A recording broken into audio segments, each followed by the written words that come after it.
Let's talk about vaccine boosters. Who should get a booster? As a medical doctor, as a vaccine expert, in theory, everyone should get a booster. First of all, there's no theoretical downside to it.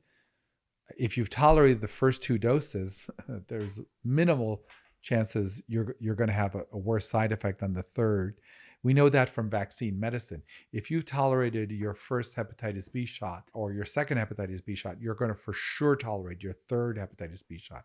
In vaccine world, we know that the chances decrease the more you've taken the same vaccine over and over in terms of having a side effect.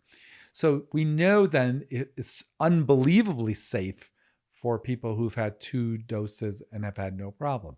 So why not give everyone a third dose when there's really a good argument to be made that the third dose will protect you potentially more and get your antibodies levels back up to protect you against the Delta variant. In a perfect world, there would be no reason not to give everyone who's gotten the first two doses a third one.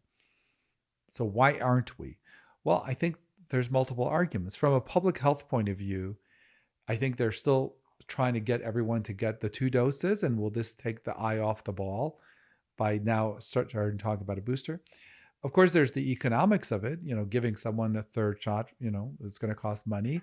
And lastly, the world of equity. How equitable is it going to appear if we as a society say, oh, well, let's give everyone a third shot to get their numbers back up to 95% in theory, while a certain percentage of the world has gotten none. And I think where the rubber meets the road, those are the things. But in a perfect world where there was ample supply, everyone should get a booster shot today.